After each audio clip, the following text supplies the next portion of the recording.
Dave, I have such a happy thing to talk about at the beginning of the show this week. My dad, who has been coaching high school bowling in Michigan for 17 years, found out that he was going to be inducted into the Michigan High School Bowling Hall of Fame. Oh, what? Oh my God, that's a damn delight. Okay, yes. Right?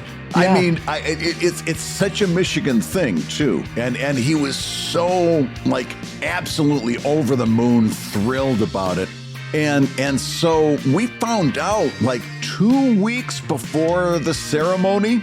So he called me. He wanted help working on his speech. Okay, yeah. Dave, you gotta give a speech when you're inducted into the Hall of Fame. Well, and he called up. And of course you're gonna call the son that does all the public speaking. You know, they're gonna. That's right. Yeah, exactly. And he heard about how well I did accepting the Ringo Award, telling that joke that I planned to bomb, and he said, I don't want to do that, but something else kind of good too. Could we do something funny instead, son? Yeah. Especially if you're going to be accepting a humor award, would have been nice to do something funny, but this was something else entirely, and he wanted a little help, and so I got off the phone with him, and I looked at my wife, and I said, I don't want to miss this. The man is 83. Yeah. There's not going to be that many of these moments ahead of us. And I said, I know it's going to be ridiculously expensive, but I want to do this. I want to go. Yeah. And so we looked at it, and it was not quite as bad as I thought it was going to be, but it wasn't good. And long story short, I called up my niece, who was going to be going with them. And I said, I'm planning on surprising Mom and Dad up there at the ceremony. Do you think you can help me out? She loved the idea of being my co-conspirator. So long story short, it took me about 5 days to figure out the right people to contact to get tickets to the ceremony.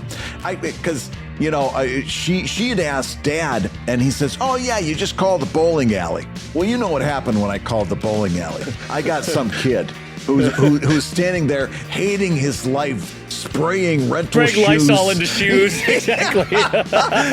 just hating it. And so he definitely did not want to help me out. But wait, long story short, can I pause you for a second? So it's in the bowling alley proper, or it's adjacent, or what is the setup for this thing? David Kellett, this wasn't just a bowling alley.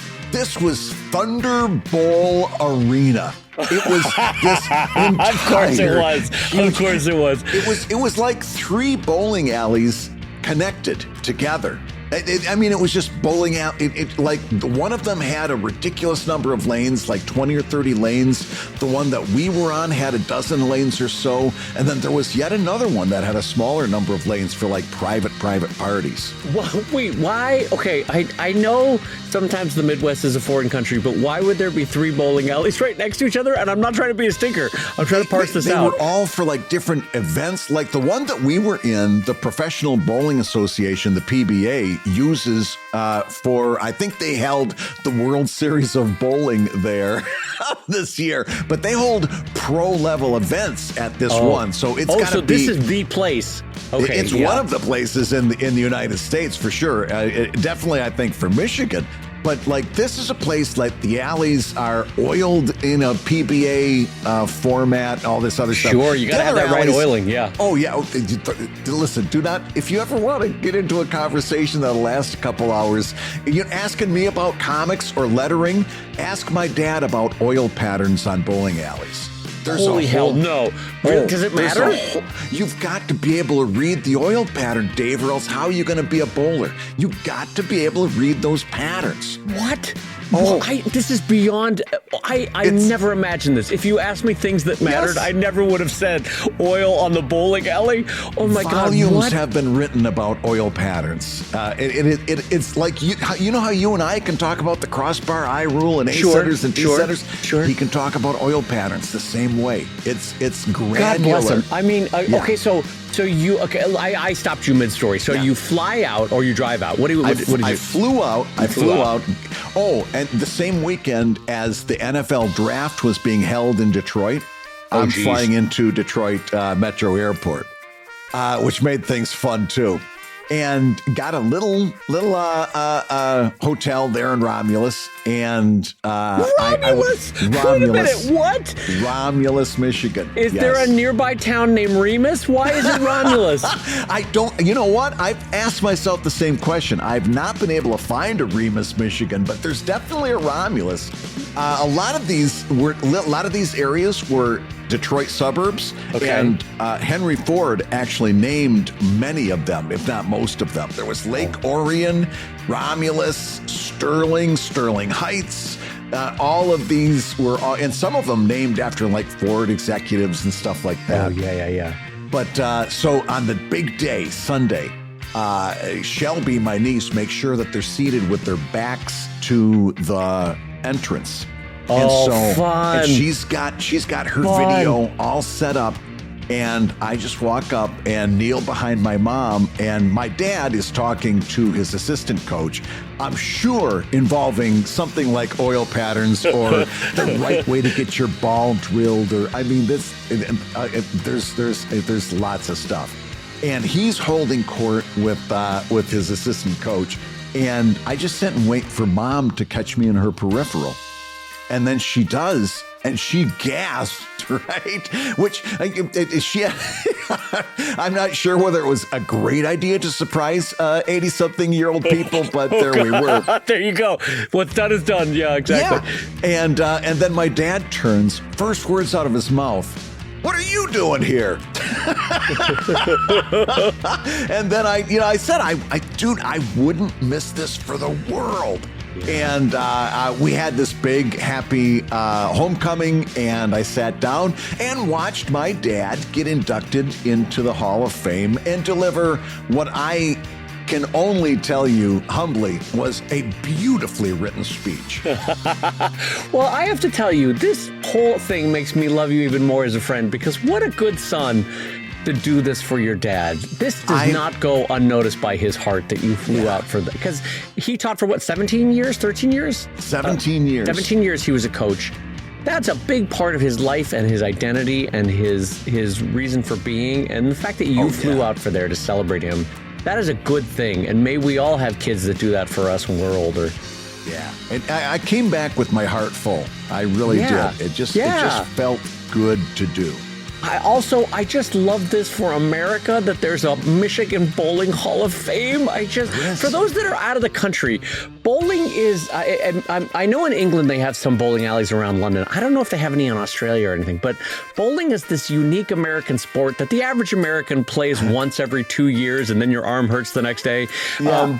We used to do it like once a week, right? There used to be bowling teams and all sorts of, I know there still are ostensibly, but you have to admit that culturally it's faded from the 50s and 60s. This was something that reached its peak in the 1970s. Oh, 70s, and then by the 80s, it started to curtail a little bit. It may be having a little resurgence right now. There's been a whole thing. I don't know if you've seen it. There's cooler bowling alleys being redone or built. Yeah, exactly. Yeah. And also there's a new, I guess now it's okay to bowl with two hands. Have you seen the two-handed approach? What? No, like through the legs? What you and I, well, not through the leg, but they do it like side saddle, and they release it with two hands. You'll see a lot of two-handed bowlers now, and I guess it's approved by the PBA. So it's having and there's some people that really bowl well with two hands. The people that figured it out, because that's for the oil patterns. With two hands, you can very easily play the oil. Yeah, I can't believe that knowing the oil patterns makes a goddamn difference in throwing a ball down. That's a level of skill. My level of skill is, hey, I hit a pin. So that's a whole other world to be able to say, oh, I read the oil patterns in order to make a perfect strike. But on that note, I'm going to say hello, everybody, and welcome to Comic Lab, the show about being a damn good son and making comics. And making a living from comics. I'm Brad Geiger, editor of the Webcomics Handbook on Substack, and the creator of Evil Inc. Hold on, everyone. What is this new intro? Oh, my goodness. I got to tell you, I need to start promoting it more, because I've really been enjoying the experience on Substack. So I'm basically mirroring webcomics.com on Substack. And the results have been fantastic. So I thought at the top of the show, I would change it to Webcomics Handbook on Substack. Well, this is great. Thank you for forewarning your friend that you were going to change it up. This is awesome. Now go ahead and take it fresh so that everybody hears your intro. I don't want to ruin it. I've been meaning to do it for 2 months, but I haven't written it down on this sheet of paper. So I just thought I would just throw it in there today because every time we get done recording, I'm like, okay, I got to write that down at the end of the show, and then I never do. Well, you've been busy writing bowling speeches, so that's I get it. Yeah, I've had things to do, Yeah, but do take it from the top. I want people to hear it fresh. Where can they find Brad Geiger? I'm Brad Geiger, the editor of the Webcomics Handbook on Substack and the creator of Evil Inc. And I'm his friend Dave Kellett, cartoonist of Drive and Sheldon and co-director of Stripped. And this week's Hour of Comics Advice is made possible by your support at patreon.com/comiclab. So Dave, let's talk comics. Let's talk comics, my friend. We have a huge batch of great questions this week and an update on my Alaska comics trip mid-show. But let's jump in, Brad, right away with our first question over from patreon.com/comiclab, which everybody is joining to get to 500 by 50. Oh, yeah. And when we do, you get 2 episodes of Drunk Comic Lab. So join us over at patreon.com/comiclab. And Brad, here is the simple question to start the beginning of the show here. Brad, when did you realize you had made it, quote unquote? I'm going to be honest with you. I'll let you know when it happens. You got my stupid laugh out of me. In all seriousness, and I'm not being like false humility or any of that stuff. Do you feel like you've made it? Well, on a lot of senses, no. And on some sense, and then when I stop to think about it, logically, yes. So I'm of two minds about it, but I absolutely 100% co-sign and agree with the mood that you started with, which is that I'll let you know when it happens, because it's an ongoing journey. And frankly, for me, let me put it this way. Every year that I continue to be a cartoonist, just getting to be a cartoonist, that's quote unquote making it, Yeah. And so if by the end of 2024, I'm still doing it, then I made it. And so on that level, I'm like, great. But on another level, sort of the cartooning life that I envisioned when I was 13, for example, it has not happened and frankly will never happen because newspapers went away, So the sort of childhood aspirations that I had have evaporated. And now a more realistic adult version of making it has sort of taken its place. And I think largely I recognize logically that I check most of those boxes, but emotionally I don't feel that I've made it a lot of days. Yeah. No, and that's how I feel too. I've been doing this independently as my, the main source of my income for 10 years now. I left the Daily News in 2012. So 12 years, actually. Right? I was going to say, good God, math boy. Good job. But and this has been, my central thing. But every year, I wonder if I'm going to be able to pull it off for another year. And when you're like, and this year, I mean, we've talked for just about every show in 2024, we've talked about how there's a major upheaval in social media and everything that we're doing is taking a main shift. And so like, I'm filled with a lot of question marks, a lot of fear, a lot of trepidation. And even beyond that, a lot of the things that are happening with like MasterCard making it harder to accept payments for NSFW content, stuff that have always been kind of in the center of the tent that I'm putting up. It's really scary, and I've never thought of this level of thinking on your feet and accommodating and adapting to be somebody who's made it. I would think somebody who's made it doesn't have these fears anymore. They just sit back and cash their checks, right? and they've made it, right? When you've made it, you stop worrying quite so much because you've made it. Mick Jagger has made it, right? Right. Any number of authors that we know, Stephen King has made it. I don't know that I am ever going to be in that position. So I actually, maybe this is worthwhile to define it. What to you is making it? Is it financial success? Is it career accolades? Is it having built an audience? Or is it some mercurial mix of all three of those? And you'll kind of know it when you see it. Financial. Listen, if I was doing this for accolades, I would have quit a long time ago. Accolades, sometimes you get them, sometimes you don't, and you can't. We've said this so many times. We know a lot of people who have heavy accolade comics that a lot of are Eisners, clearly a lot of Eisners, a lot of Rubens, financial. The point at which I stop worrying about next month, right, financially, right, then I will have made it. When I've got that buffer of money, when I've got a whole bunch of money in savings, when I'm not, worried about, well, what the hell am I going to do when I retire? What the hell am I going to do? Well, let's face it, we're not retiring. And I don't think that makes us any different from other people who went more traditional routes, because we've already seen pensions and 401ks and all that stuff go up in smoke. Right. So I think there's a lot of people dealing with that. But all the same, when I'm not worried about, and it happens on the first day of every month, where I studiously try to not look at my Patreon payout until late in the day on the first to see, did I lose a whole bunch of people? Did I hold ground? Did I maybe gain a little bit of people? Right. When I'm not doing that on the first day of the month, and I'm just cashing that check when it goes in, when I'm waiting until the 5th of the month to let it auto pay instead of hitting that button on the 1st because I got bills to pay right now. Right. When that happens, then I'll make it. And then I will say, Brad, you've made it. But until then, I'm making it. And there's a difference between making it and made it. Right. Right. Well, I will say this. I have largely figured out how to meet my financial goals for a year.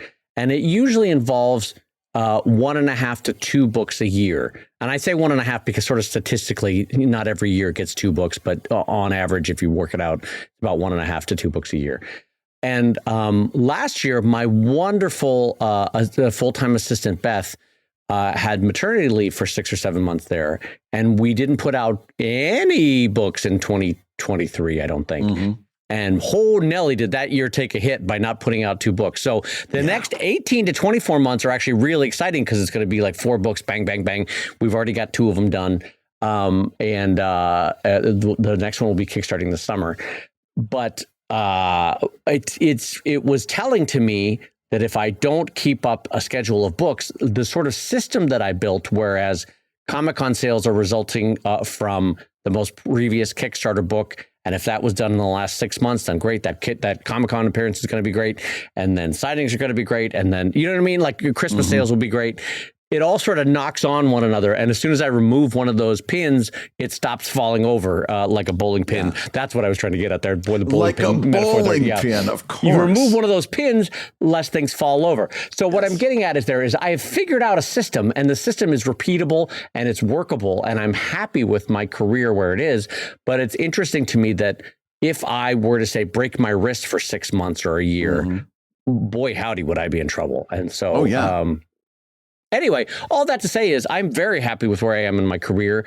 I'm very happy with the post-pandemic, both of us working from home system that my assistant Beth and I have, where I think we're both happier allowing a little personal space. She'll come into the office once every 2 weeks or 3 weeks or something.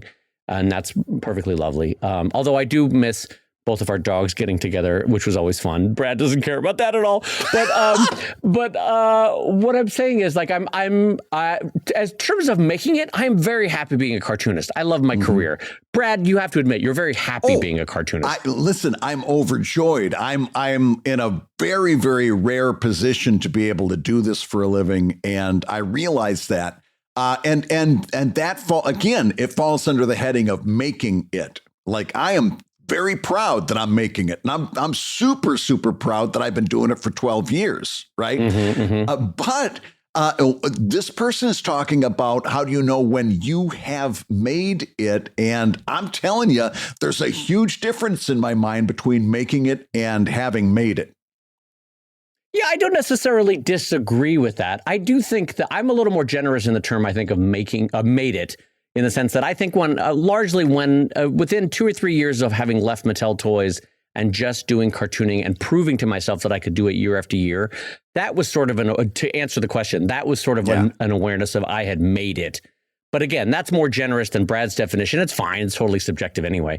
But we're both under the understanding that every year is a new year, and every year you have to sort of reprove yourself, Brad, if that's one way of saying it. Yes. Or if not reprove it, at least pay the bills is another way of saying that. So every year is a new year of making it. And then artistically, in terms of making it and being the artist I want to be, I genuinely am always sort of 10 years away from being the artist that I want to be. Yeah. I think I've said it before, but Miyazaki had some kind of quote that and he said this in his 60s or 70s, I think. He said, somewhere around 85, I feel like I'm going to be a good artist. Yeah. And that's both heartbreaking, but also true, because a lot of us always feel over the course of our career, we look back in 5-year or 10-year segments and you can see the progress. And so I always feel like, in 10 years, I'm going to be really good.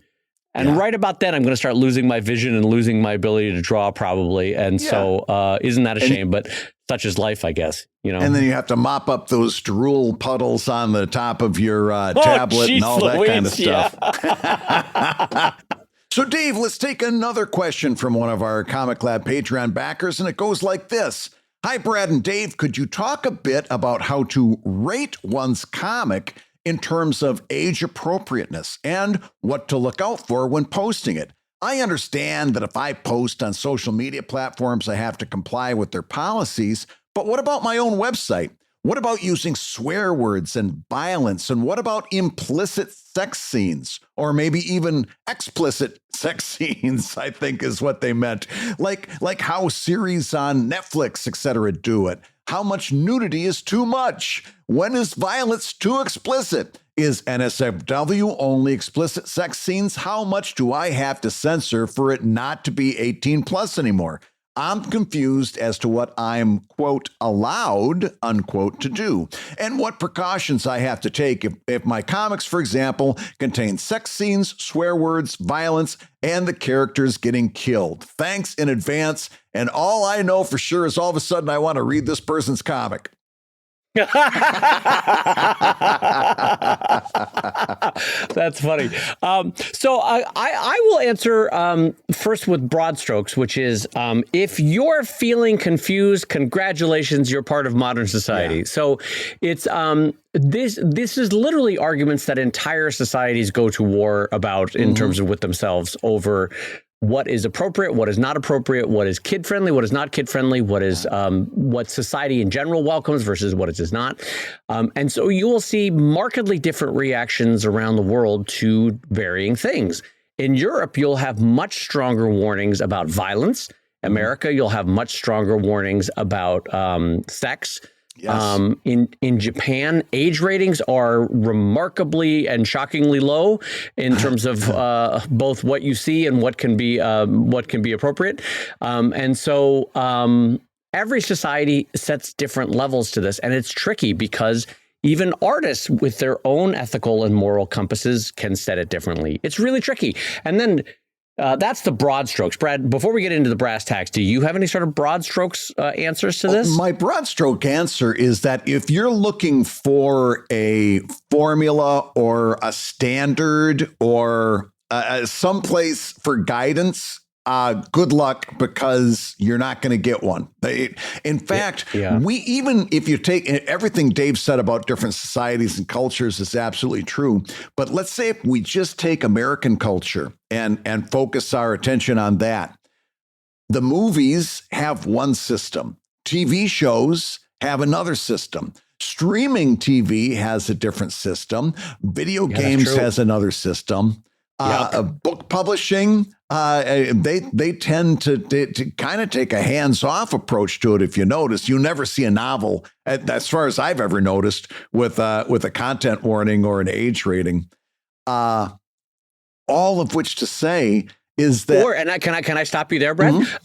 Among graphic novel and manga companies, though, you will see age gradings, all of which are different from the other ones. Yes. So there's no industry system there. Yes. So to just backing up your point that you were making. Yeah, yes. absolutely. There's no standard. So there's good news and bad news in that. The bad news is that there's not one place that you can go to that is a universally recognized authority on this. And even if they were, could you imagine what that would read like? It would be really difficult to do like a one size fits all kind of approach to content.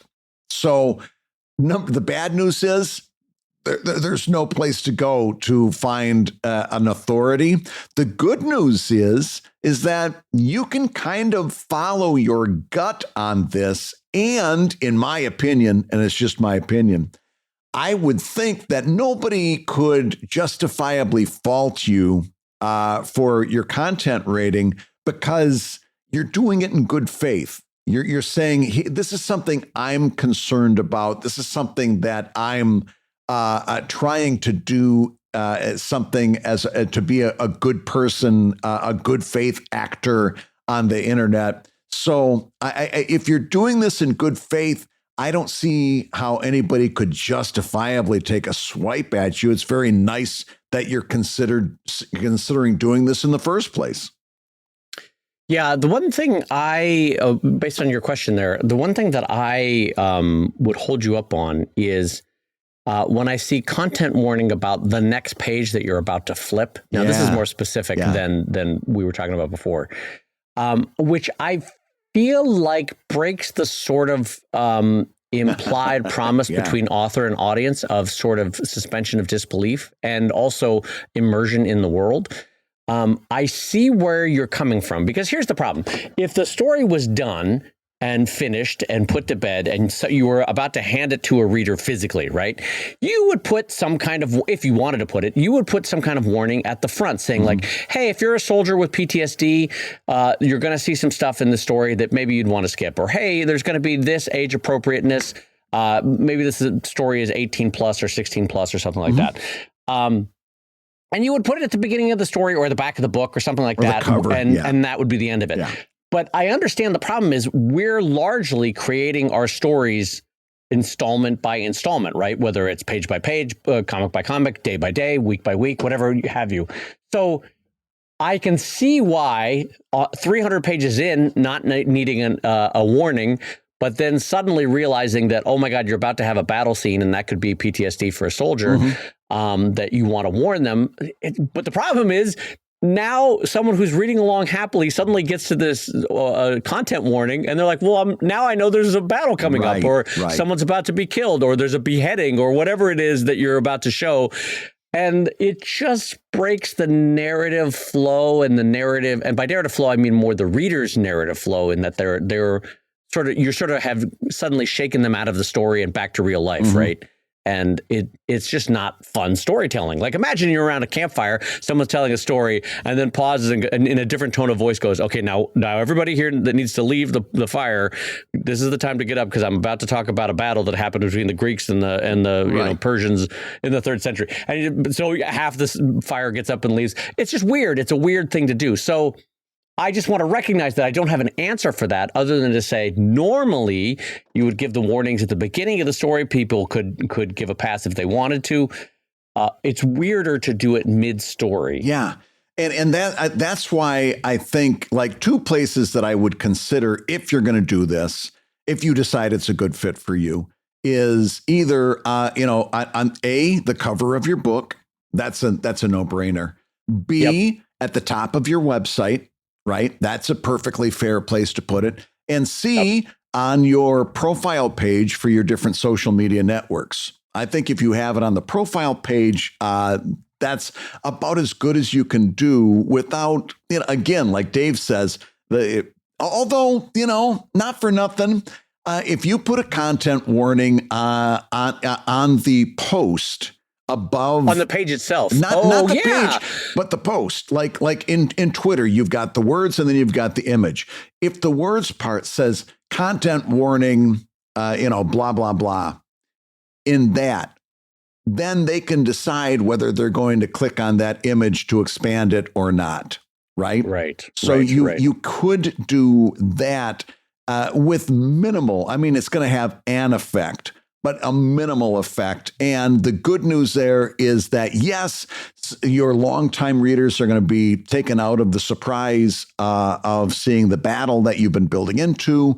On the good side, you're not going to hit somebody who just came across your comic for the first time today and sees somebody's hand getting chopped off, or something horrible that they weren't expecting. Right. So you could do that. Also, not for nothing, and I'm surprised it's taken me this long, but you'll have to forgive me. I'm just remembering that a lot of these social media platforms have built-in tools for you to say, hey, something sensitive is coming up, right? So, do they? I genuinely didn't know that. So I post something for Evil Ink After Dark that has a certain degree of nudity in it, right? I can mark that on Twitter, for example, as being sensitive. I can flag that, and I can flag it as either being violent, sensitive, or nudity, right? And then can the user change their account settings so that it doesn't show up? That user will see a grayed out box. And that'll say sensitive topic, click to enlarge or something along those lines. Or make clear or whatever. They make the decision to click on that to see it. And if they don't want to, then they never have to click on it. And I believe Mastodon has something similar to that.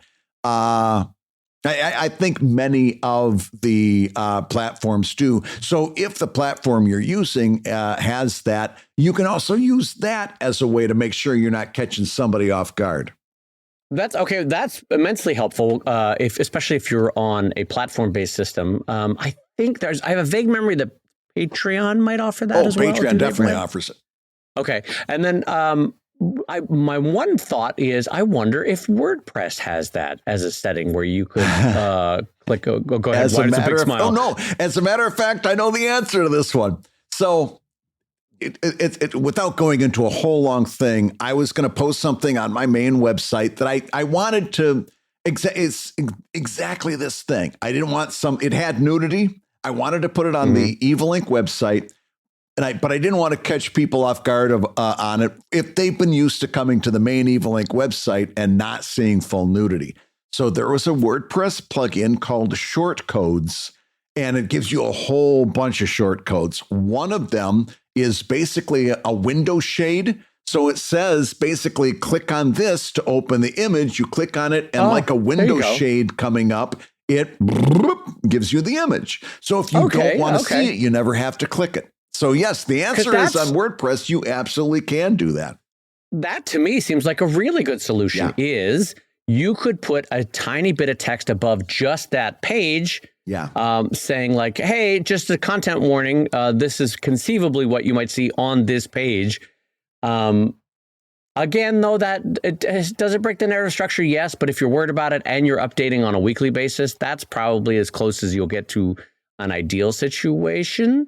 I will say that it's tricky because what I consider offensive or worthy of a content warning is not what Brad would consider offensive or worthy of a content warning, is not what you would be considered offensive, is not what a parent, is not what a grandparent, like literally everyone has a different definition. Yeah. And it's quite hard because my definition is far more vanilla probably than others. And so it's a really tricky subjective thing. The best you can do, as Brad said, is to follow your own moral compass and ethical compass and your readership. If like your readership is clamoring for stuff, maybe listen to the readers, not a reader, but it is worth if you're concerned about it, it is worth keeping an ear open to those concerns, especially if your comic straddles that very difficult to navigate period where it could be read by someone between 8 and 18. Mm-hmm. That is where everybody in most societies is most concerned about content. Right. So for Sheldon, I have no problem because it can be read by 8-year-olds. For Drive, I have a little bit of problem because there's some violence. It could be read by maybe, I don't know, low teens, I would guess. For Brad, he's more on the high end of the spectrum for Evil Inc. And then definitely higher on the spectrum for Evil Inc. After Dark. But what I'm getting at there is that, like, if you are definitely not suitable for work all the time or very violent, well, then just have a standing content warning on your site for 18 and up. And if you're like Sheldon, steers on the far side, if dang near everything is going to be for 8+, then you're fine. You don't need a content warning. Yeah. But it's the weird 8 to 18-year-old period there's all sorts of weird gradations there too. And especially if you go to a manga aisle, you'll see, and I'm going to get this wrong, but you basically see gradations of T for teen, T+ for, I think it's like 16+ or something, teen plus. I don't remember they all have different systems, but there's like mature, there's like teen, basically 18+. So there's all sorts of different gradations in there, just like the movies, just like TV shows, all of which are different, all of which are confusing, all of which have their own standards. Absolutely. So not really a satisfying answer, but I think in the direction of a satisfying answer to you. Yeah, and if you are interested in that, the one that I have used, the WordPress plugin, I just looked it up to make sure I pointed you in the right direction. It's called WP Shortcodes Plugin, and it's by Vova Anakin. And it worked like a charm for me. It was exactly. Plus, it's got a whole bunch of other shortcodes that you can use. That I can't imagine I'm ever going to use any of them, but they're there in case I ever need them, which is kind of nice. Sure. But that is one way to make sure that you're addressing this on your website. Which, if you do have violence or occasional nudity that you don't want to catch anyone off guard by, you can certainly make that choice to do it. Hey, if you're listening while you work, take a minute to stand and stretch. And while you're doing that, we're going to tell you why you should join us on Patreon. When you do, you're going to get hours and hours of podcasts that we recorded just for backers. And exclusive Patreon posts that go even deeper on Comic Lab topics. And access to our exclusive Discord server, which is a thriving community of professional cartoonists. So you can support the show you love and get tons of actionable resources for your own cartooning. And listen, if you can't swing a pledge this month, we get it. No worries. Yeah, listen, you can still support the show by rating us wherever you get your podcasts. Just leave a 5-star review and a few kind words. That, along with mentions on social media, is incredibly helpful. Now, everybody, let's talk comics. Well, Brad, a quick update mid-show here. I just wanted to update everyone that I just got back from Alaska Comics Camp, which there is an entire episode in 2019. I think if you literally Google search Dave Kellett's report on Alaska Mini Comics Camp, there is a full hour report of what this comics camp entails. But the short version is it's a 3 or 4 day camping excursion for about 40 to 60, maybe 70 cartoonists up to Juneau, Alaska. We all fly in. We do a mini Comic-Con for 1 day. It's about a 7-day Comic-Con in Juneau, Alaska. People from all over Alaska. I had people flying in on puddle jumpers from Anchorage and that readers. It was great. They come in. We do a 1 day Comic-Con. Sort of helps recoup costs. We do, so if people want, can do school visits and do little lectures for around schools around Juneau, which is really fun. And then we all hop on basically a Muppet bus and drive out about 30 miles outside of town to a camp, and we teach one another classes. We do all sorts of art experimentation in terms of like, hey, have you ever tried watercolor? Come try my watercolor class. Hey, have you ever made your own paper? Hey, have you ever made your own color tints? Do this or that, all that sort of stuff. And so it's about 3 or 4 days, and we also laugh tremendously. Of laughter is fills the days. It's so great. And in the meantime, you are out in the wilds of Alaska. The air is fresh. It's good for the soul. You are among a huge group of like-minded artists who are all trying to make a career in cartooning, and all of whom love the art of comics. And it is. And I'm not kidding about this. I don't want to undersell it. It is among the most joy-filled, heart-filling days that I have all year long. And I am so thankful to Pat and Aaron and Marion who organized the event. And I made so many new friends from all over the world, from Japan, from Canada, from the US this year. And I cannot recommend it enough. So next year, I think it's around somewhere between December and January, maybe November. Mm-hmm. I want you to Google Alaska Comics Camp and keep an eye out for the application. It's a really simple one-page application. And if you can, at some point in your life, join us. We've had about 5 or 6 cartoonists from Comic Lab, from listening to that episode and from the subsequent years, come out and join us. And I'm happy to report that they all had a lovely time. And it was so fun to meet these cartoonists. It's a wonderful mix of pro-am and pro-cartoonists. Literally some of the biggest names you've ever heard of have been out there. It's got Chatham House rules, so I can't tell you who goes, but it's great. And I am a fairly joy-filled guy. My bucket is so full of joy coming out of this weekend. It's basically friendship and community and comics making. And I am so happy and thankful for it. So that's my summation, Brad. That's it. There's anything else that I missed to update people about it? Other than the fact that I've said it 2 years in a row, but I am really, really desperate to get out there and enjoy this sometimes. It really does sound like a fun time, a great place, and a wonderful week. I say it in friendship, Brad. I hope I'm not wrong, but I think you are going to love it. Also because it's kind of wonderful to be at a stage in our cartooning career where we can give back to the younger cartoonists that are there. Like, I've taught some classes there. I've given some talks there in terms of and it's very impromptu. Like last year, I and 3 other cartoonists who all write comic-based or humor-based comics, we gave a talk on how to write comedy for comics. And it was really fun. And we laughed a lot. And it was so fun to pay it back or pay it forward, rather. And I think you as a cartoonist of many years and many decades now will love that aspect of it. You'll learn too. Don't get me wrong. I learned all sorts of stuff this past week, but I think you'll also appreciate paying it forward, which we didn't have when we were younger from certain cartoonists. And so it's really enriching on all sorts of levels to go to this camp. So I can't recommend it enough. So do make a note in your calendar to Google Alaska Comics Camp and set a reminder to apply somewhere in November, December of next year, or this year rather. You will not regret it. And we'll try to have a note there in the Comic Lab Discord server as well, where we often keep people up to date on these sorts of opportunities. Yes. So make sure if you are a Comic Lab Patreon member, and if not, why not? But if you are, make sure you're using your Comic Lab Discord access to get that and all kinds of other great rewards that are at your fingertips. So, Dave, I've got another question. And actually, Dave, this one warms my heart. Actually, for the same reason the last one did, too. My heart's very warm today, is what I'm trying to say. Brad, you need to see a doctor. Well, because if you'll notice, our previous question asker was talking a lot about what to do on their website, right, in terms of content ratings, along with other places. And here's a person that also has a website-centered concern.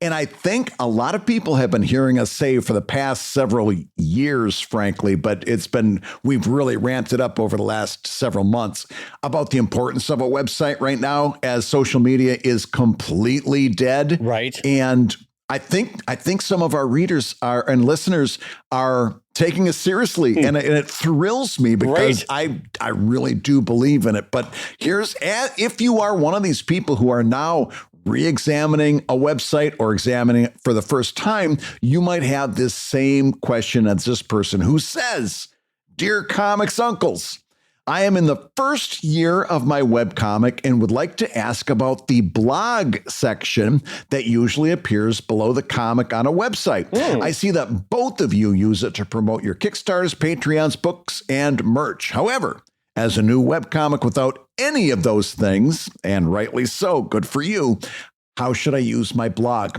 Thank you for everything you do and for sharing your knowledge. And Dave, I ask you, as we're going back and addressing or readdressing our websites, what are you doing with your blog?" Well, let me start with a little bit of historical stuff, and then I'll go into what I'm doing now and what I think I will be doing, ideally, in the next 6 months to 2 years. So historically, blogs got started because, keep in mind, on the internet, early internet, video took impossibly long to download. Photos, even photos took a tricky amount of time.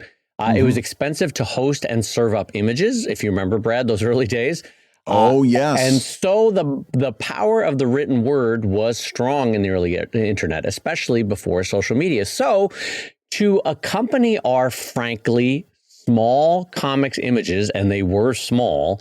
I remember some of them were like 600 pixels wide or so, how tricky to read, especially when you had horizontally oriented comics. Not ideal. I don't know what we were thinking, but well, what we were thinking is we all wanted to be in newspapers. That's what we were thinking. Right. So small images, and we would sort of puff out the rest of the website by filling in the blog post. We talk about what we did that day, what we were hoping to do, fun things we had found on the internet, sharing links, sharing other web cartoonists critically in the blog. We would talk one another up a lot. And then on the rare days, because this was the early internet, on the rare days where we had a new book or a new T-shirt, or we're making a signing at this or that Comic-Con, we would talk about it in the blog post. So it became the sort of catch-all that has since been replaced by social media, because now social media, you launch the app, bada bing, bada boom, within seconds you've shared about a signing or a book or a Kickstarter or a Patreon. And so the blog used to be what social media has now become. And I will be honest that social media for me personally largely took over that role. It was just easier for me to tweet a thing than to launch my website, log in, go to the blogging engine, type in the unique, sometimes formatting of a blogging engine, grab the weird hyperlinks, sometimes put in the coding for the hyperlinks back in the day. And so it wasn't super quick as social media became quicker. And so the human heart being what it is, it tends to go to the easier thing. And so I use social media. But now that social media is falling apart, I will be honest, I think in some future moment, I will start using my blog more the way I use social media. I don't know how I will do that because, again, some of those problems of logging in, going to the blog engine, doing the thing, like all of that is a couple minutes of work, usually done at a desktop, not at a phone. Yeah. And so it's not as immediate. Now, having said all this, I would like to bring in my friend Brad Geiger and hear what he has to say about his past use of blog engines, his current use of blogging, and his future use of blogging. Oh, well, that's a great topic. So let's start here. And that is that there's one thing that you didn't mention that we really do need to talk about in terms of past use and future use. What was the big reason that we blogged, not only for outreach and all the things that you mentioned, but the number two reason, or sometimes number one reason that we blogged was for SEO, search engine optimization, because especially back in the day, they were the only way that Google or any other search engine could spider through our sites and find a clue as to what was on that page. You're right. Yes, I completely forgot that. Yes. So we've got to remember SEO. Now, my thinking on search engine optimization is fluid right now because I think we're going to have to start paying attention to it a little bit more than we used to. But I also know that Google isn't Google anymore, right? It isn't. They don't do things the way they did it. They're doing a lot of AI in their search results and delivering search, and as a result, they're getting worse and worse and worse. And as a result, people are going to start finding other ways to solve those problems. All of which to say, SEO has taken a step up from what it used to be for the last 10 years, but it's not top of mind for me right now. However, it's something that we're going to have to keep on our radar. So one of the reasons that we blogged was to have words on our site that people could easily find. So I'm going to say that one thing that you could do that might, depending on how you're working, might be very easy, almost for some of you, a cut and paste or a copy and paste. Not for me, and I don't think for you quite so much, but for some people, is to put a transcript of your comic in the blog. Gives you a little usable thing you can have down there, and it gives Google and any other search engine something to spider. And if you are one of the cartoonists who makes the choice to do alt text with your images, having that transcript is going to be something that you can use twice. And you know me, I like to have things that I can use multiple times. Right. So if you decide that that is a good fit for you, then you can do that as well. Also, I see a lot of people saying, well, I don't know what to blog. I don't know what I should put in the blog. And again, I'm going to drop back to that the tried and true of do it once and use it a lot of times that you have to do when you're an independent creator. So I'm going to tell you, number one, you never, well, sometimes we do, but we have less of a problem of figuring out what to post on social media, right? Again, going back to the 4 C's, that was an attempt of a way to give you some ideas of some of the things that you could post on social media when you weren't just posting your comic. So if you've been tweeting all along, you've already got a whole bunch of blog material, because it's all of those tweets and all of those posts that you've been putting on Facebook and on Blue Sky and all the others. You've already got a bunch of text that you own that you can put up there. Now, whether you want to pull a tweet from 2019 is up to you. But if you want to pull a tweet from last week, absolutely. Yep.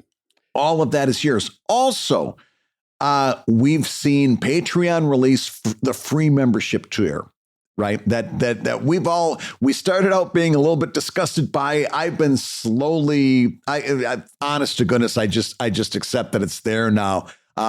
Seeing Jack Conte's talk at South by Southwest really brought me along on what they were trying to do. As did I. And boy, the way, just as an aside, I think both Brad and I would highly recommend you Google that talk.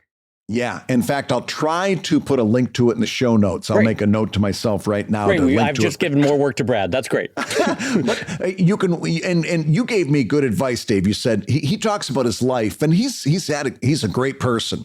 He's had a great life, but I'm kind of familiar with it. So Dave said, just fast forward about 15 minutes in to when he starts talking about some of these issues that Dave and I have been talking about for a long Brad, time. Both he and I have heard Jack's sort of standard, here's my life, here's how I got here speech about 5 times over the course of Patreon. So honestly, as Brad just said, skip 15, 20 minutes in and get to the meat of the talk.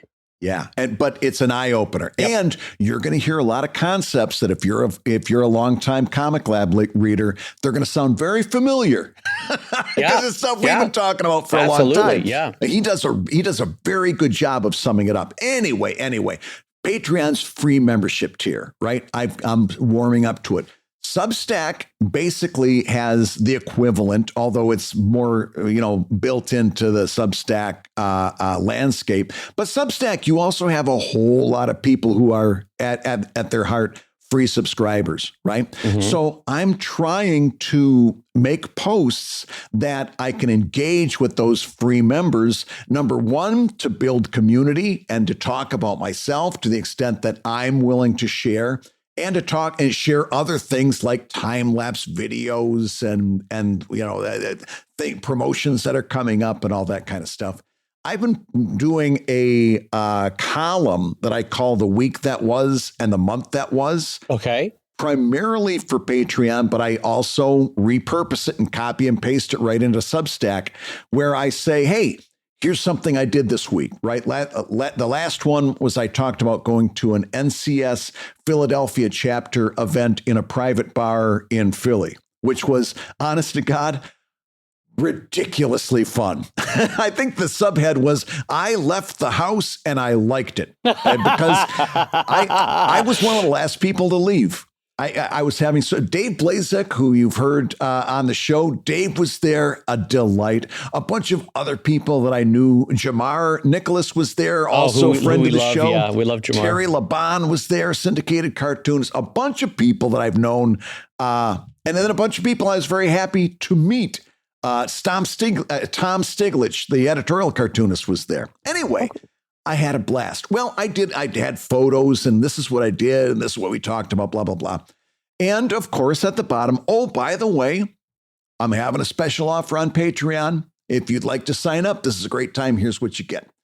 Or, similar thing for Substack. And I've actually, not for nothing, have seen moderate results as a result of that, kicking a couple people up into the paid tiers every week. And then at the end of the month, I do a whole month-long wrap-up that here's all the stuff that I posted on Patreon this month.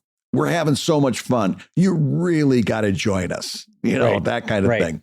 And copy and paste that. I've already copied and pasted it from Patreon into Substack. It's no big deal to copy and paste it while it's still in my clipboard to my blog, right? So you've got lots and lots of options. I wouldn't think too hard on it. I would do what I would suggest my method, which is do it once and copy and paste it into a whole bunch of different places. Listen, there's going to be one or two readers that see it in two different places. They're going to just keep scrolling. They don't care. Mostly, you've got different audience groups that you're building out there. And for the most part, you don't have to worry about somebody reading the same thing twice. My experience is that happens very, very seldom. And again, if they do, they certainly don't complain about it. Most of them know the score. They know that Brad's an independent out here trying to make, trying to put a career together, trying to make it someday. And they give me a pass, say if they do notice it. So my advice to you, drop back to those 4 C's, copy, paste, write it once, use it as many times as you can. I have no demonstrable additions to make to that because I think Brad absolutely nailed that landing. All I wish to say is that remember that blogging was called blogging and social media when it first appeared was called microblogging. So you literally, like Brad said, can copy and paste 6 microblogs into one blog. That's a totally valid blog. Like here's 6 unrelated but interesting things, one of which is a link, one of which is a thing I did, one of which is a photo of a bird I saw. And then bada bing, bada boom, there's your blog post for the day or the week. And so you don't need to overthink it. It's basically, as Brad always says, the 4 C's. And Brad, just for everybody who might be tuning in for the first time to Patreon or to Comic Lab rather, what are the 4 C's that you've invented? Okay, I can do this. Number 1 is content. That includes your comic, but is not limited to your comic. That includes other things that come out of your brain, other posts, realizations, snippets from your brain, content, not just limited to your comic. Really important there. Mm-hmm. Number 2 is commercial. That's Patreon, Kickstarter, all that kind of stuff. Number 3 is curation. That's you doing something that none of us do very easily, but we all need to do more. That's you posting somebody else's work. You saying, hey, here's somebody doing work I really like. Here's a repost of Dave. I did it just not too long ago. I saw this guy post a comic that filled me with laughter. It was these 4 fishes playing cards. One of them was a puffer fish, and he puffed way up. And the caption at the bottom was very simple. Gary had a tell. One of the best single panel comics I've seen in a long time by Mr. Dave Kellett. Hit that retweet button immediately because why not, right? So curation. And the 4th C is kindness. And of course, we always joke because that's a K. It could also be comment. Right? You need to go out and comment on other people's stuff if you're going to make social media work.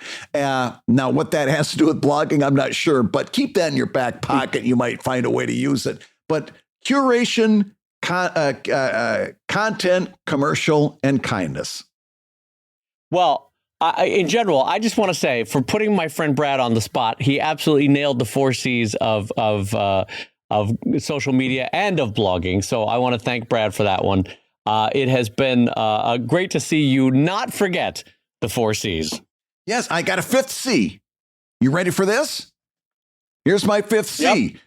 You've been listening to Comic Lab, the show about making comics and making a living from comics. Your hosts have been my friend Brad Geiger, the editor of webcomics.com and the creator of Evil Inc. at evilcomic.com, and also the new Substack thing, which he sprung on me, but I don't have the new copy for. So who knows what that is? Just, you know what, go to Substack, search for Geiger maybe, search for the word webcomic. It's something to do like that. Hell yes. I've got no copy here to read from. You'll bump into me somewhere over there. And my good friend Dave Kellett, co-director of the comics documentary Stripped and the cartoonist of Sheldon at sheldoncomics.com and Drive at drivecomic.com. The Comic Lab theme song is used with permission from Andy Creighton at theworldrecord.net, and this episode was edited by the ever-wonderful and ever-talented Matt Woodard of Woodsong Productions over at www.woodsong.media.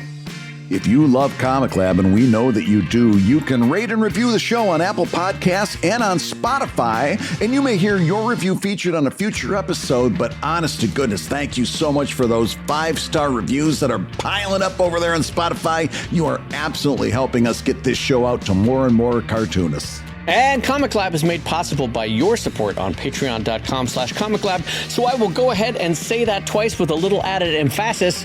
Patreon.com/Comic Lab.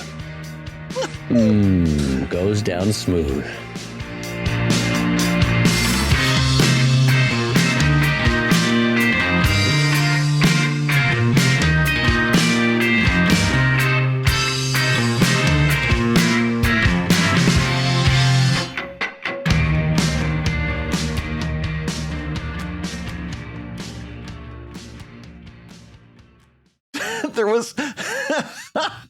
There was enough.